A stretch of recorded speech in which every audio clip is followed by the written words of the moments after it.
News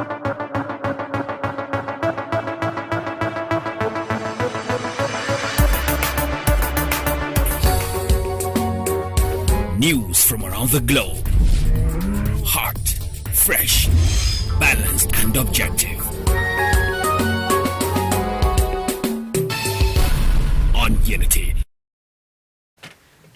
Hello and welcome to News Hour on Unity TV. Today is Monday, the 20th of March 2023, and it's equivalent to 28th of Sha'ban 1444 after Hijrah. The headlines: Sanwo-Olu Makinde Abiodun Abdul Razak Boni orders win assembly polls. Plateau Speaker Majority Leader lose re-election bid. House of Assembly member 163 orders nabbed over attempt to destroy INEC office in Kano. And on the foreign scene, 15 die as earthquake hits Ecuador, Peru. And in sports, Arsenal open 8-point lead with Crystal Palace win. And those were the headlines, and for details and more of the stories, I am Rukayat Sani Ibrahim. The Independent National Electoral Commission on Sunday declared Governor Seyi Makinde of Oyo, Babajide Sanwo-Olu of Lagos, Dapo Abiodun of Ogun, Muhammad Yahaya of Gombe, Maimala Buni of Yobe, and Abdur Rahman Abdur Razak of Kwara, the winners of Saturday's governorship election. Also, the People's Democratic Party candidate in Akwai State, Pastor Umo Eno, Dr. Dukko Radda of the Katsina State All Progressives Congress, and his counterpart in Jigawa State, Namadi Amodai, emerged as the governors-elect. The APC candidate in the Sokoto State governorship election, Ahmad Sokoto, similarly emerged as the governor-elect in the state, while Borno State Governor Babagana Umar Zulum was set for victory, having won the 22 local government areas declared so far in the state on Sunday.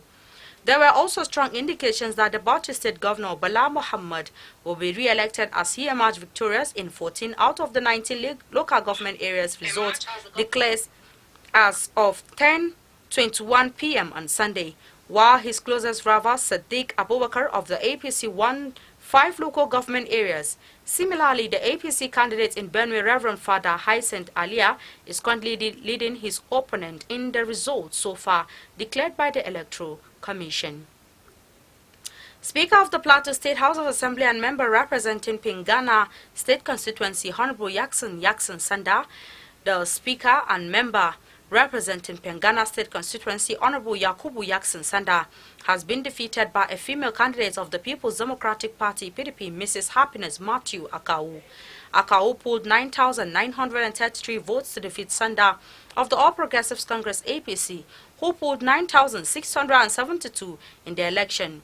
Also, the majority leader of the House of Assembly and member representing Mikang State Constituency, Mr. Nanlong Gabriel Daniel, who contested on the platform of the ruling APC, lost his re-election bid to Matthew Slay of the opposition PDP in the election. The Kano State Police Command has arrested a member of the State House of Assembly, Isiaku Ali Danja, among others, of Gezawa constituency for allegedly leading a team of hoodlums to destroy the coalition center of the Independent National Electoral Commission, INEC, at Gezawa local government area of the state. The Kano State Police Commissioner Hussein Gumel, while parading about 164 persons arrested for various political crimes during the conduct of the recently concluded governorship and House of Assembly elections, explained that those paraded were accused of alleged ballot box snatching, disruption of election, wielding dangerous weapons, and engaging in drugs-related crimes. He assured that they were going to be investigated and prosecuted accordingly. Police on Sunday in Kogi State said they have rescued 99 staff of the Independent National Electoral Commission, INEC, that were kidnapped in the early hours of Sunday. The INEC staff were returning from communities in the Lokoja 11 State constituency when they were kidnapped around Obajana Junction, which is less than 20 kilometers from the state capital. The State Public Relations Officer SP William Anya, who disclosed this in a statement, said the police escort attached to the team responded robustly and engaged the hoodlums in a first gun duel.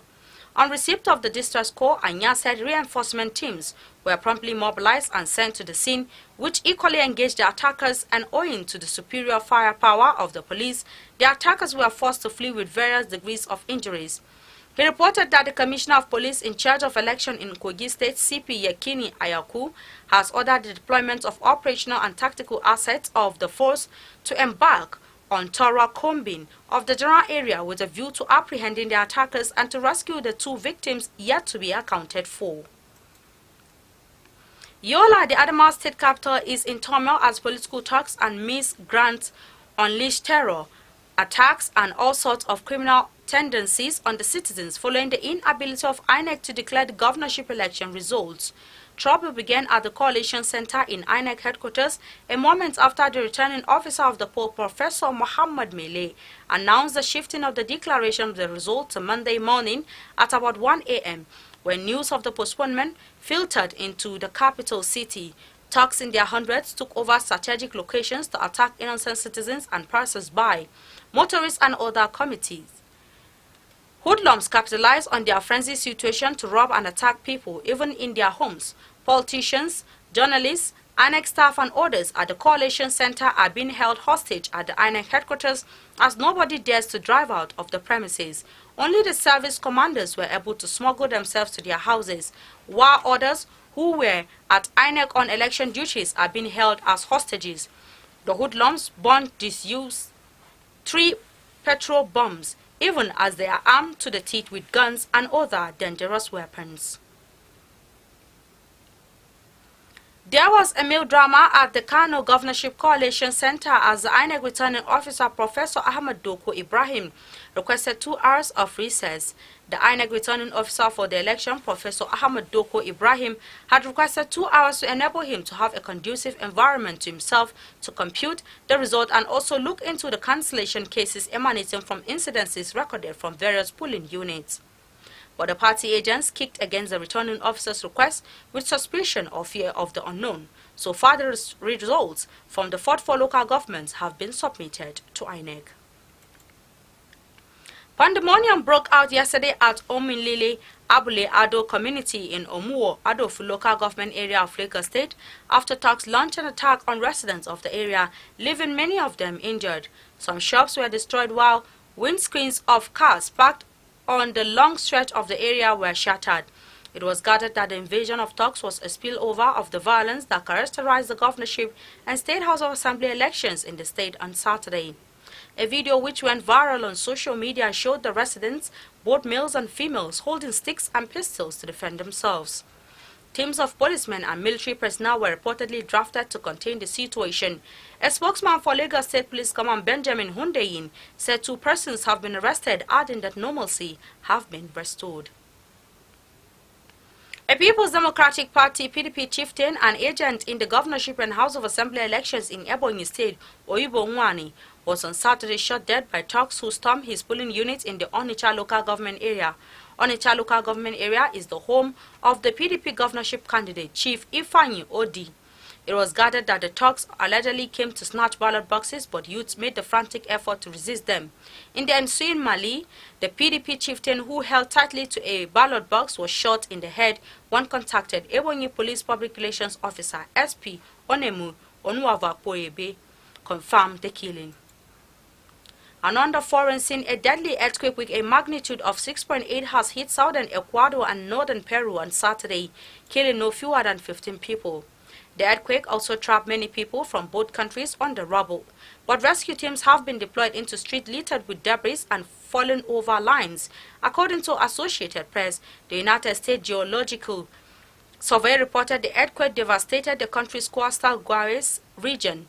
Its center was about 80 kilometers south of Akwai, which has a metropolitan area of more than 3 million people. The Ecuadorian president, Guillermo Lasso, said the earthquake had without a doubt generated alarm in the population, and he demanded that people remain calm. The president's office in a statement yesterday said 12 of the victims died in the coastal state of El Oro, 2 in the highland state of Azuay, and at least 126 people were injured. And in sports, Arsenal moved 8 points clear at the top of the Premier League thanks to a routine home victory of 4-1 over managerless Crystal Palace. The Gunners, aiming to become champions for the first time since 2003-2004, went ahead at Emirates Stadium through Gabriel Martinelli's left-footed strike, his 6th goal in 6 league matches. Bukayo Saka doubled the lead when he collected Ben White's pass and called an effort past 19-year-old goalkeeper Joe Whitworth. Granit Xhaka made it 3-0 with a first-time finish from Leandro Trossard Assis before Joffrey's club pulled one back from close range following a corner for Palace's first goal in 5 matches. But the excellent Saka restored Arsenal's 3-goal advantage with a guided finish from Ken Tierney's pullback to seal the victory. Arsenal have 69 points from 28 matches, with second place Manchester City, who beat Burnley 6-0 in the FA Cup quarter-finals on Saturday, on 61 points, having played a game less. Palace, who sacked manager Patrick Vieira on Friday, have not won in 13 games in all competition and only 3 points above the relegation zone. With this story, we've come to the end of our bulletin for today. You can follow us on our social media handles at Facebook, Instagram and Twitter at Unity Radio FM TV, respectively. You can also watch us live on our YouTube channel at Unity FM TV. I am Rukayat Sani Ibrahim. Thanks for listening. Thanks for watching, I beg your pardon, and enjoy the rest of our programs. Unity.